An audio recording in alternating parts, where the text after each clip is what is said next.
Subscribe now and press the bell icon. Never miss an update from Marula Class. Welcome to the Marula classes. आज हम पढ़ेंगे, आज सीखने वाले हैं इंट्रोडक्शन ऑफ मैट्रिक्स। मतलब मैट्रिक्स के बारे में सीखेंगे कि मैट्रिक्स कैसे रिप्रेजेंट होती है और मैट्रिक्स की डेफिनेशन क्या है। अगर बिल्कुल बिगिनिंग लेवल पे है तो आप इस वाले वीडियो के लास्ट तक जाएंगे, ठीक है। तो यहाँ पर देखो डेफिनेशन दी गई है, ये डेफिनेशन और कैसे मैट्रिक्स रिप्रेजेंट हो रही है, ठीक है। इस चीज को हम लोग समझते हैं एग्जाम्पल से। इस एग्जाम्पल जब समझेंगे तो हमें ये डेफिनेशन बहुत अच्छे से समझ में आएगी। तो आगे बढ़ते हैं, फिर हम इस पर अभी आएंगे। देखिए कैसे एग्जीक्यूट करेंगे, ठीक है। ये देखिए, तो सपोज हमारे पास देखिए है क्या कि एक एलिमेंट है, सिंगल एलिमेंट है, तो उसको हम ऐसे रख सकते हैं।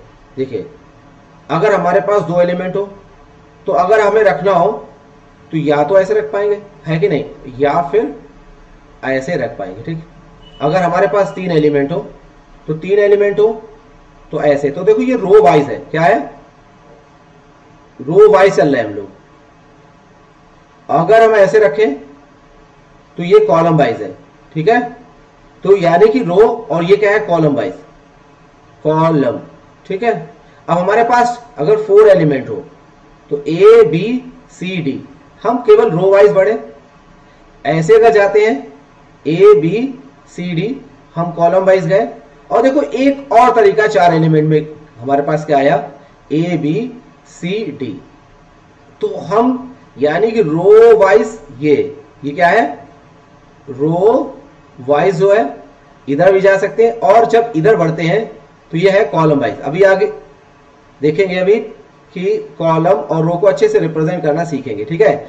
ऐसे ही अगर आपके पास सिक्स एलिमेंट्स होते तो उनको हम कैसे रखते, आप समझ रहे हो कि रो वाइज भी बढ़ सकते थे, कॉलम वाइज भी बढ़ सकते थे, और हम रो और कॉलम में भी जा सकते थे। फॉर एग्जांपल जैसे एक देखते हैं A1 A2 A3 A4 A5 और A6। तो देखो यहां पर ये एक रो है, दूसरी रो, तीसरी रो, ये हमारा कॉलम, ये कॉलम। तो अब रो को R1 R2 R3 ऐसे रिप्रेजेंट करते हैं और कॉलम को C1 और C2 से रिप्रेजेंट करते हैं। अब हम डेफिनेशन पे आते हैं। बेसिकली यहां बोला गया कि यहां सेट ऑफ नंबर्स हैं। जैसे देखा गया कि सेट ऑफ नंबर्स आपके पास अगर हैं, जैसे कि हमने लिए 5 या 6 नंबर्स लिए, अब इनको एक रेक्टेंगुलर एरे में रखते हैं। मतलब जो ऐसे ये रिप्रेजेंट किया गया, ये एक रेक्टेंगुलर एरे, ऐसे रिप्रेजेंट कर सकते हैं या ऐसे भी रिप्रेजेंट कर सकते हैं, ठीक है। और वहां पर m रोज और n कॉलम में अगर रखा जाए तो उसको ऑर्डर m क्रॉस n होगा। वो कैसे होगा देखते हैं। जैसे कि यहां देखिए, एक सपोज एक एग्जांपल से पहले लेते हैं कि अगर हम इस जगह पे एलिमेंट रखें तो A11 का मतलब है, अभी समझते हैं। अब देखो यहां पर जाएंगे तो A12 और यहां जाएंगे A13। ये ऐसा क्यों हो रहा है कि देखो हमारा कॉलम शिफ्ट हो रहा है। क्या शिफ्ट हो रहा है, कॉलम। तो यहां पर ये जो एंट्री है 1 2 और 3, तो यहां पर हमारा यही बढ़ रहा है A11 1 2 1 3। अब हम अगर इधर स्विच करते हैं, आगे बढ़ते हैं इधर, तो A21 यानी रो स्विच हो जाएगी। यानी ये पहली रो थी, ये क्या थी R1, और ये क्या है R2, ये क्या है R2। यहां पर क्या होगा A22। अब देखो हमारा रो भी यहां शिफ्ट होगी और कॉलम भी शिफ्ट होगी, और ये A23। तो आप समझ गए कि अगर हमें एलिमेंट IJ से रिप्रेजेंट कर सकते हैं तो ये रो को रिप्रेजेंट करता है, और ये किसको रिप्रेजेंट कर सकते हैं, कॉलम को रिप्रेजेंट कर सकते हैं। किसको रिप्रेजेंट करता है, कॉलम को। तो ऐसे ही अगर हम यहां पर 3 1 यानी कि हमारा थर्ड रो है और फर्स्ट कॉलम है, और फिर A32 सेकेंड कॉलम है और थर्ड रो है, और A33। तो अब हमारे पास टोटल रो कितनी है, यहां पर I 1 2 और 3, और कॉलम कितने आए C1 C2 और C3। तो 3 हमारे रो है और 3 कॉलम है। यानी कि ये यहां पर ऑर्डर है, ये क्या है, इसको बोला है ऑर्डर। क्या बोला है, ऑर्डर। ऑर्डर में ये नंबर ऑफ रोज को रिप्रेजेंट करता है और ये कॉलम को रिप्रेजेंट करता है, ठीक है। तो अब ऐसे यहां दिखाया गया कि mn एलिमेंट्स है। तो देखो ये पहली रो है, R1 है, यहां देखो ये पहली रो है R1। तो यहां पर देखो IJ में हमारा 1 1 हो, चाहे 1 2 हो, चाहे 1 3 हो, यहां पर हमारा 1 1 1 और ये 1 और ये 1 हमारा फिक्स है, यानी फर्स्ट रो में जा रहे हैं। ठीक है, अब देखो यहां जब बढ़ेंगे ये ऐसे नीचे वो वर्टिकल जा रहे हैं, वर्टिकल जा रहा है, तो ये क्या है हमारा यहाँ पे कॉलम बढ़ रहा है। क्या बढ़ रहा है? कॉलम। ठीक है, तो यहां पर देखो 1 2 I और M, तो यानी कि हमारे ये जो है रो है R1, ये कौन सी रो है R2, ये कौन सी है RI ith रो, और ये कौन सी रो है RM, यानी nवीं रो है।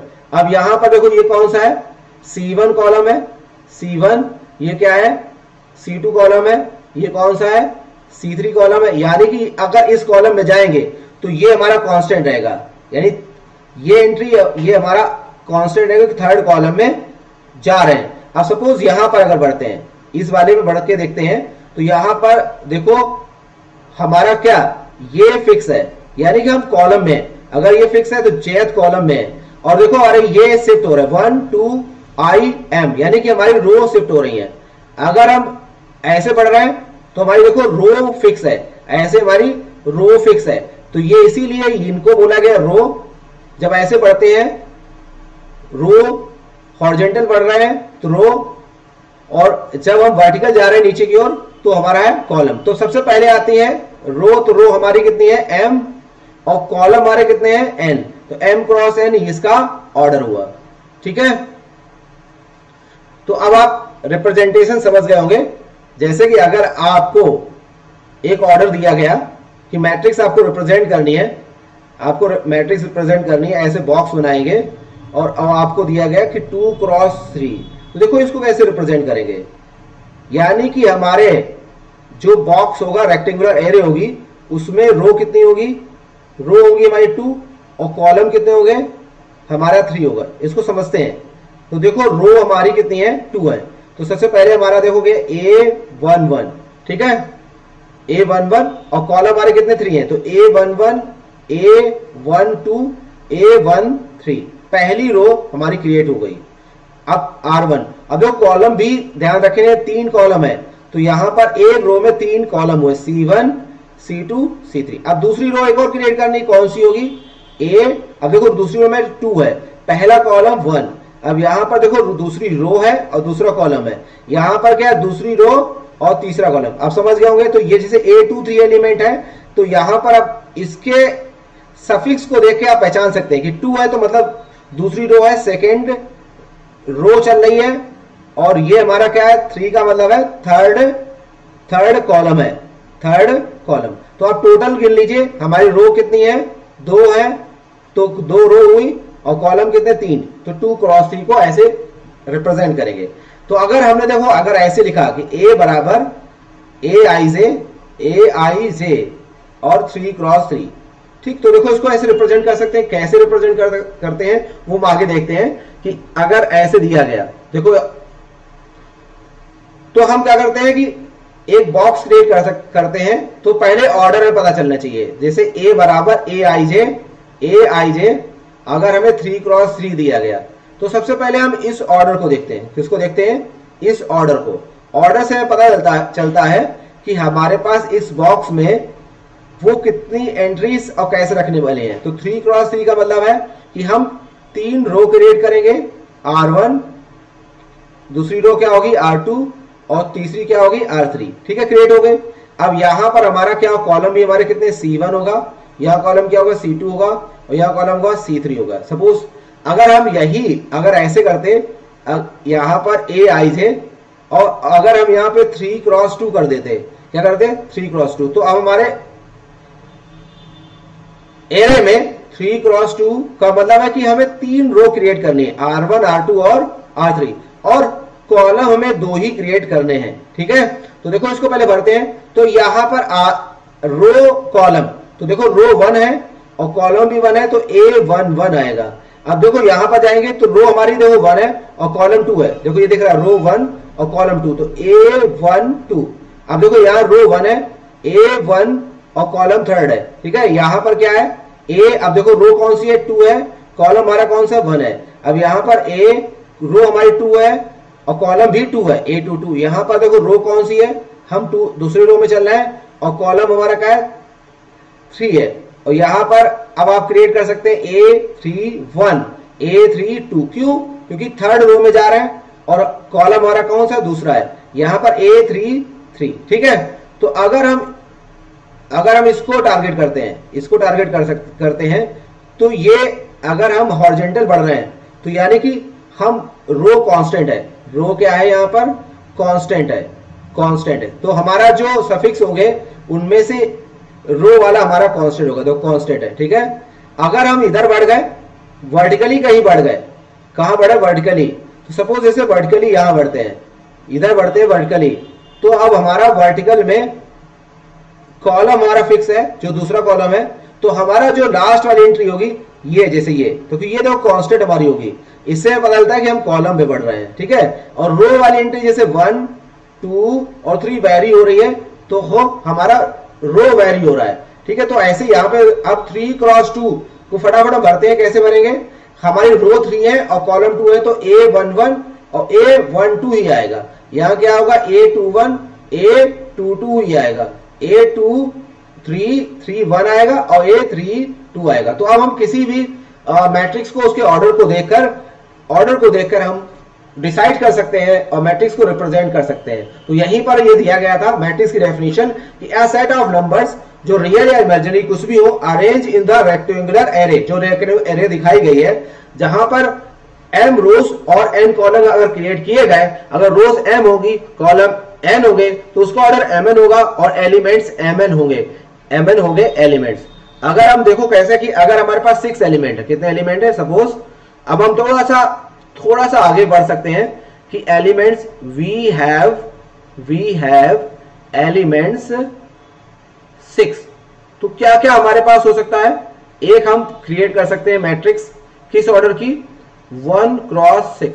1 क्रॉस 6 का मतलब क्या है कि हमें रो एक ही क्रिएट करनी है और एलिमेंट को रो वाइज रखना है। कैसे, A11 A12 A13 A14 A15 और A16। ठीक है, तो हमारे 1 क्रॉस 6 हो गया। हम क्या B क्या रिप्रेजेंट कर सकती है, इस 6 एलिमेंट को 6 क्रॉस 1 में भी रख सकते हैं। अब देखो हमारे पास क्या रो कितनी है, 6 है और कॉलम 1 है, ये हमारा रो है हमने बताया, और ये क्या है कॉलम है। तो अब हम हॉरिजॉन्टल ना जाके वर्टिकल जाएंगे, कहां जाएंगे वर्टिकल। तो अब देखो 1 1, अब यहां पर रो बढ़ गई तो रो हो गई 2 1, कॉलम हमारा फिक्स रहा, 3 1 कॉलम हमारा फिक्स है अभी भी, 4 1 रो बढ़ रही है, 5 1 और 6 1। ठीक है, तो ये देखो वर्टिकल कॉलम वाइज हमारा बढ़ गया। तो हमारा रो कितनी है, 6 और कॉलम 1 है। अब हम इसको क्या क्रिएट कर सकते हैं, CL, अगर एक मैट्रिक्स C ले तो इसको हम 3 क्रॉस 2 में भी कन्वर्ट कर सकते हैं। तो अब देखो C कैसे रिप्रेजेंट होगी, हमारे पास ध्यान दें, हमारे पास रो कितनी है 3 है और कॉलम कितने हैं 2 हैं। तो अब ये देखो हमारे पास कॉलम कितने हैं 2 हैं, तो यहां पर A11 और यहां जाएंगे तो A12, कॉलम हमारे 2 ही होंगे। अब रो में जाएंगे तो A21 A22, अब एक यहां पर 3 1 और 3 2, तो 6 एलिमेंट हमारे यहां पर देखो, 6 हमारे एलिमेंट रिप्रेजेंट हो गए 3 क्रॉस 2। ठीक है, अगर एक और मैट्रिक्स रिप्रेजेंट करें, क्या रिप्रेजेंट हो सकती है वो कैसे, यहां पर अब Aij लिख लेते हैं, क्या लिखते हैं Aij, मतलब Aij इस फॉर्म में, Aij हमारे यानी सारे एलिमेंट Aij एक्सपेंड करेंगे तो ऐसे आ जाएंगे Aij। ठीक, तो देखो D हमारी क्या होगी, अब यहां पर हमारा 2 क्रॉस 3, तो यानी कि जितने भी फैक्टर हो सकते हैं, कहने का मतलब कि 6 के हमारे फैक्टर्स क्या हो सकते हैं, 6 के फैक्टर्स क्या क्या हो सकते हैं, 1 क्रॉस 6, 6 क्रॉस 1, 2 क्रॉस 3 और 3 क्रॉस 2। ठीक है, और किसी फैक्टर में इसको ब्रेक कर सकते नहीं। ठीक है, तो अब यहां पर अब हम ले रहे हैं 2 क्रॉस 3, तो आप समझ गए होगा कि रो हमारी 2 है और कॉलम हमारे 3 है। तो यहां पर A11 बहुत सिंपल, A12 और A13, यहां पर A21 A22 और A23। ठीक है, तो ऐसे 6 एलिमेंट्स को हमने रिप्रेजेंट किया रो वाइज और कॉलम वाइज। तो देखो ये हमारी रोज थी, ठीक है, ये हमारी क्या है, रोज है, ठीक है, ये हमारी क्या है, रोज है, ठीक। तो ऐसे ही 8 एलिमेंट हो, 10 एलिमेंट हो, ठीक है, हमारे पास 12 एलिमेंट हो, ये हमारे क्या है, कॉलम है, ये क्या है, कॉलम है, ये क्या है, हमारे कॉलम है। यहां पर भी देखो कॉलम है, यहां पर भी 1 2 3 4 5 और 6 कॉलम है, यहां पर हमारे 1 2 3, ठीक है। तो किसी भी मतलब कितना भी बड़ा संख्या हो, कितनी बड़े नंबर्स हो, बहुत सारे नंबर्स को आपको अरेंज करना है, तो मैट्रिक्स बेसिकली नंबर्स को, एलिमेंट्स को अरेंज करने का एक तरीका है। रेक्टेंगुलरली आप अरेंज कर सकते हैं। तो मैट्रिक्स से फायदा क्या है, देखो मैट्रिक्स से क्या फायदा है वो एक बार हम फॉर एग्जांपल देख लेते हैं कि सिस्टम ऑफ लीनियर इक्वेशन अगर ले जाएं, सिस्टम ऑफ लीनियर इक्वेशन अगर आप लें, देखिए यहां पर उससे हमें क्या फायदा होगा। जैसे सिस्टम ऑफ लीनियर इक्वेशन लें, तो लीनियर इक्वेशन हमने सपोज ली, लीनियर इक्वेशन हमने सपोज ली कि हमारे पास लीनियर इक्वेशन है x प्लस 2y और प्लस 3z बराबर 0, ठीक है। एक लीनियर इक्वेशन हमने ये ले ली, एक लीनियर इक्वेशन हम ले रहे हैं, हमारे पास है 2x minus 3y plus 4z बराबर 0। एक लीनियर इक्वेशन सपोज और ले रहे हैं, ठीक है। उस लीनियर इक्वेशन को देखो कैसे रिप्रेजेंट कर रहा है, 4x प्लस 5y और प्लस 6z बराबर 0, ठीक है, z बराबर 0। अब इसके कोफिशिएंट को रिप्रेजेंट करना हो तो कोफिशिएंट यहाँ पे क्या है, उन कोफिशिएंट से बनी हुई मैट्रिक्स क्या होगी। इसको सिस्टम ऑफ लीनियर इक्वेशन को मैट्रिक्स से रिप्रेजेंट करना है तो हम बहुत ही सिंपली इसको रिप्रेजेंट कर सकते हैं। और अगर सिस्टम ऑफ लीनियर इक्वेशन को आसानी से रिप्रेजेंट कर पा रहे हैं तो हम सिस्टम ऑफ लीनियर इक्वेशन को सॉल्व भी कर सकते हैं। इसलिए मैट्रिक्स का बहुत इंपॉर्टेंस आगे बढ़ा। देखो यहाँ पर कोफिशिएंट कितना है, 1 है x का, यहाँ पे कितना है 2 है, यहाँ पे कितना है 3 है, ये कितना है 3 है। तो हमने पहली जो a हमारी सिस्टम लीनियर इक्वेशन थी उसके कोफिशिएंट को यहाँ रखा। अब यहाँ देखो कितने हैं कि कोफिशिएंट है 2, यहाँ पे -3 और यहाँ पर है 4। यहाँ पर देखते हैं, ये देखो 4 है और ये 5 और ये 6 है। तो इस सिस्टम ऑफ लीनियर इक्वेशन, इस सिस्टम ऑफ लीनियर इक्वेशन को हमने एक मैट्रिक्स के द्वारा कोफिशिएंट्स जो है उनको अरेंज किया और एक 3x3 की मैट्रिक्स से इस बड़े सिस्टम ऑफ लीनियर इक्वेशंस को रिप्रेजेंट किया। तो इसलिए लीनियर इक्वेशंस को सॉल्व करना, उनका सोल्यूशन निकालना एप्लीकेशन ऑफ मैट्रिक्स है। तो एप्लीकेशन ऑफ मैट्रिक्स, इसलिए मैट्रिक्स बहुत इंपॉर्टेंट है और आगे इसका बहुत रोल है, तो इसलिए आप अच्छे से पढ़े। अब देखिए क्वेश्चन लेते हैं कैसे इसको रिप्रेजेंट करते हैं। आप इसको ट्राई कर सकते हैं, अपने एंड से ट्राई करिए और इससे हम लोग बेसिकली मैट्रिक्स को बहुत अच्छे से सीख पाएंगे। तो यहाँ पे देखिए क्या है कि कंस्ट्रक्ट अ 3x2 मैट्रिक्स, मतलब एक मैट्रिक्स हमें बनानी है। सिंपल देखो क्या है कि Aij उसको हमें बनाना है और उसका ऑर्डर क्या है 3x2, whose elements are given by Aij बराबर i प्लस 2j। तो देखो आप इसको ट्राई करें, एक्चुअली है क्या कि एक 3x2 हो गई क्या हमारी, पहले हम उसको देखते हैं। तो देखो 3 हमारे पास रो है, तो A11 A12 A हमारी क्या है 21 A22 और A231 और A33 हाँ। तो 3x2 हो गए। तो ये हमारे ये इसमें 3 रो है और 2 कॉलम है। अब देखो उसने कहा कि ऑल जो एलिमेंट्स है Aij, तो ये जो Aij इनके लिए एक फॉर्मूला बनाया, Aij के लिए फॉर्मूला बना दे कि इनको आप कैसे भर सकते हैं i प्लस 2j से। तो देखो अब एलिमेंट्स A11 अगर होगा तो 11 में अगर इसको Aij से कंपेयर किया जाए तो यहां पर i बराबर क्या आ गया 1 और j बराबर भी क्या आ गया 1। तो जो हमें फॉर्मूला मिला है तो Aij बराबर क्या फॉर्मूला मिला है, उस फॉर्मूले को अगर अप्लाई करें तो हमें A11 की वैल्यू निकालेंगे। Aij का फॉर्मूला हमारा क्या है i प्लस 2j। तो हम A11 जब रखेंगे भरेंगे तो i की जगह वैल्यू 1 और 2 इंटू 1, तो यहाँ पे कितना आया मल्टीप्लाई है, तो यहाँ पर 3 आ गया। तो A11 की वैल्यू कितनी आ गई 3 आ गई। ऐसे ही तो A11 की वैल्यू निकाली, ऐसे ही A12 की वैल्यू निकाल सकते हैं। तो A12 की वैल्यू फटाफट निकालेंगे i प्लस 2j। तो देखो i की वैल्यू यहाँ कितनी है 1 है और j की वैल्यू कितनी है 2 है। तो i प्लस 2j में रखेंगे तो 1 प्लस 2 इंटू 2, तो इसका वैल्यू होगा 5। तो ऐसे ही अगर हम सपोज 3 2 की वैल्यू निकालना चाहें तो हमारे पास i की वैल्यू कितनी है 3 और j की वैल्यू कितनी है 2 है। तो यहां फॉर्मूला लगाएंगे तो i प्लस 2j, तो 3 प्लस 2 इंटू 2, तो ये आ गया 4 और प्लस 3 7।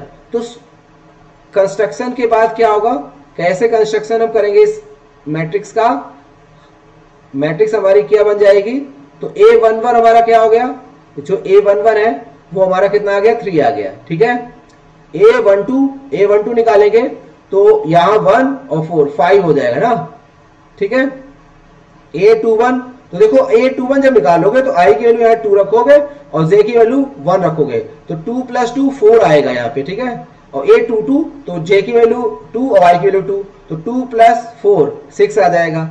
अब यहाँ पर अगर 31 निकालोगे तो i की वैल्यू 3, तो 3 और 2, तो 3 2 यहाँ 5 हो जाएगा ना, ठीक है। और यहाँ पर जब 3 और कैलकुलेट किया ही था ये, ओके 4 प्लस 3 7 आएगा ना, कितना आएगा 7, तो यहाँ पे 7 आ गया। तो ये कंस्ट्रक्शन हो गया, ऑर्डर था 3 क्रॉस 2 का, ठीक। तो हमारी एक मैट्रिक्स बन गई। ऐसे ही देखते हैं, अब इसको आप कंस्ट्रक्ट कर सकते हैं, बस थोड़ा सा चेंज है कि मॉड लगाया, क्या लगाया मॉड। तो आप कैलकुलेट करें, हमें बनानी है मैट्रिक्स ए, वो कितने ऑर्डर की है Aij, और उसका ऑर्डर क्या है 2 क्रॉस 3। कहने का मतलब हमारे पास रो कितनी है 2 है और कॉलम है 3। तो देखो क्या होगा यहाँ पर A11 A12, अब हमारे पास देखो कॉलम कितने हैं 3 है, कॉलम 3 है ना, तो यहाँ पर कॉलम हमारे 3 है, तो ऐसे नहीं जाएंगे, ये यहाँ पर कॉलम 3 आएंगे, एक रो में 3 कॉलम है, ठीक है। तो रो में 3 कॉलम है, तो A11 A12 और A13, ठीक है, ऐसे रहेगा ना, A21 A22 A23 2 क्रॉस 3। तो सपोज हमें Aij जो दिया गया है वो हम कैलकुलेट करके दिखाते हैं। अब आप आंसर के लिए ट्राई जरूर करें। तो देखो मॉड लगाए, ये क्या है मॉड है। मॉड किसी भी वैल्यू नेगेटिव वैल्यू को पॉजिटिव करता है, और पॉजिटिव वैल्यू को ऑलरेडी पॉजिटिव रखता ही है। जैसे हमें बनाना है a, जैसे 1 कैलकुलेट करना है, तो 1/2, देखो इसको देखते हैं, 5 इंटू आई की जगह 1 रखेंगे, -3 इंटू 1। तो अभी तो हमारा सिंपल 5 माइनस 3 2/2 1 आ गया। अब हम अगर सपोज करें A12, तो देखो यहाँ पे क्या होगा 1/2। अब यहाँ पर 5 इंटू 1 माइनस 3 इंटू, अब यहाँ पे 2 रखेंगे, तो देखो यहाँ पे 1/2, और मॉड के अंदर ये 6 है, ये 5 है, तो -1 आएगा, बट मॉड हमें बैलेंस कर लेगा और इसको पॉजिटिव निकालेगा। कैसे निकालेगा पॉजिटिव, तो 1/2 आंसर आएगा यहाँ पर।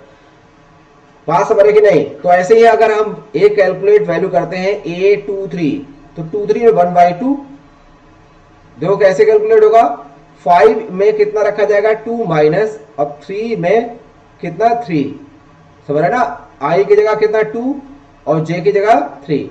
तो अब यहां पर ये देखो 9 आया और ये कितना आया 10 आया। तो अब देखो 1/2 10 माइनस 9, 10 माइनस 9, अब 10 माइनस 9 तो 1 ही आता है ना, तो 1 का मॉड 1 ही होगा, तो 1/2। तो समझ रहे कि नहीं। तो इफेक्ट कहां कर रहा है, यहां पर। कहां पे इफेक्ट कर रहा है, जहां नेगेटिव है वो मॉड कैसी हो जाएगी, जो वैल्यू हमारी कैसी है नेगेटिव है वो वैल्यू पॉजिटिव हो जाएगी। तो अब आप इसको कंस्ट्रक्ट कर सकते हैं, बहुत ही ज्यादा टफ नहीं है, इजिली आप कैलकुलेट कर सकते हैं और कंस्ट्रक्ट कर सकते हैं। A11 हमारा क्या आ गया, A11 1 आ गया। अब A12 करेंगे, तो A12 में i 1 है, तो यह 5 हो जाएगा, और ये कितना 6 हो जाएगा। तो 1 2 कैलकुलेट कर ही चुके थे, 1/2, तो यहाँ 1/2 आ गया। अब A13 रख करना है कैलकुलेट, तो i की वैल्यू 1 है, तो 5 और यहाँ 9, तो 5 9 4, माइनस का 4 आएगा, और माइनस का 4 को डिवाइड करेंगे, मॉड कर लेंगे, तो आ गया 4 आ गया, तो 2 हमारा आएगा फाइनली ना। तो A21 करेंगे कैलकुलेट, तो 21 कैलकुलेट करेंगे, तो यहाँ पर 21 आप कैलकुलेट करिए 1/2 फटाफट, 10 माइनस 3, तो 7/2 आ जाएगा, 7/2।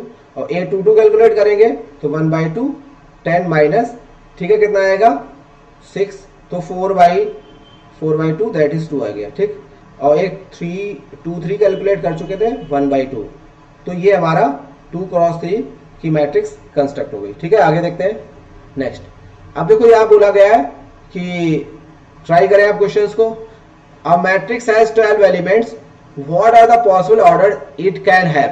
मतलब एक मैट्रिक्स है Aij, ठीक है, और वो m क्रॉस n की मैट्रिक्स में कैसे ब्रेक की जाए। तो 12 के फैक्टर बनाइए, क्या बनाइए, फैक्टर क्या क्या हो सकते हैं। तो 12 के फैक्टर क्या हो सकते हैं, एक तो हो सकता है कि 1 क्रॉस 12 रो 1 है हमारे पास और कॉलम 12 है, 12x1 भी बन सकता है, ठीक है।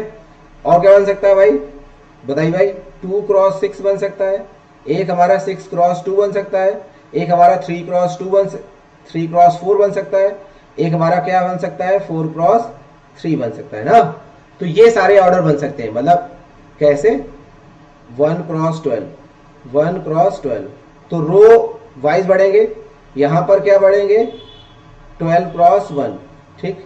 यहां पर क्या है 2x6, सारे फैक्टर आप में ब्रेक करिए, 6x2, बाकी ठीक है।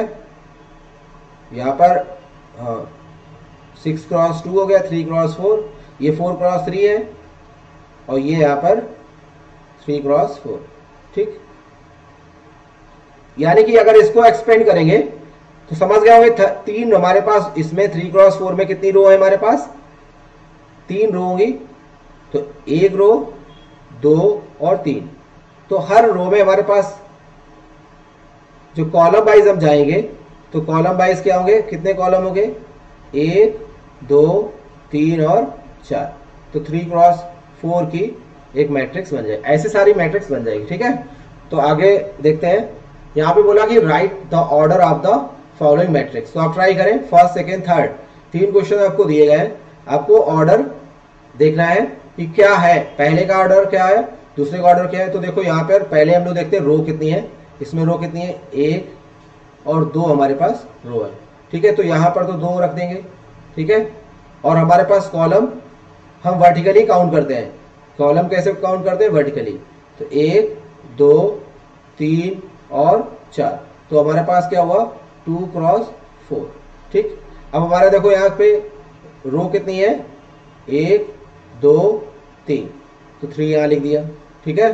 कॉलम हमारे कितने हैं, तो कॉलम हम लोग जब भी काउंट करते हैं, बोला जब भी काउंट करेंगे तो वर्टिकल 1 2, तो 3x2, ठीक है। अब इसमें हमारे पास देखें, हमें रो देखनी है और कॉलम तो कितने हैं, 1 2 3 4, ये कॉलम है। इनको आप ऐसे रिप्रेजेंट कर सकते हैं C1 C2 C3 C4। और हमारे पास जो रो है वो रो देखते हैं हम लोग कितनी है, तो रो हमारे पास 1 है। तो पहले रो लिखेंगे, ये ध्यान रखें, रो को पहले लिखेंगे 1 और क्रॉस कॉलम कितना है 4, तो 4, ठीक है, 1x4, ठीक। तो यहां पर एक आपको मैट्रिक्स दी गई है और वहां पर आपको बताना है, क्वेश्चन देखिए, right the elements A13 A21 और A23। तो ये मैट्रिक्स हमारी जो दी गई है वो देखो, उसमें रो कितनी है, रो कितनी है 2 और कॉलम कितने हैं 3। तो देखो हम मैट्रिक्स को 2x3 को अगर लिखते हैं, 2x3 को तो ऐसे लिखते हैं A11 A12 A13, और यह कैसे लिखते हैं यहाँ पे A21 A22 A23, ठीक है। यही तो होती, क्योंकि उसका ऑर्डर क्या है 2x3 है, तो 2 1 -1 और क्या है 1 3 2। तो उसने बोला कि एलिमेंट 1 3 क्या होगा, तो देखो 1 3 की जगह क्या है, करस्पॉन्डिंग 1 3 की जगह हमारा क्या है -1, ठीक है। और 2 1 की जगह क्या है, तो 2 1 हमारा यहाँ पर है, सेकेंड रो फर्स्ट कॉलम, तो ये है हमारा 2 1 की जगह, ठीक है। और हमारा 2 3 की जगह क्या है, ये 2 3 है, तो ये करस्पॉन्डिंगली होगा, समझे ना।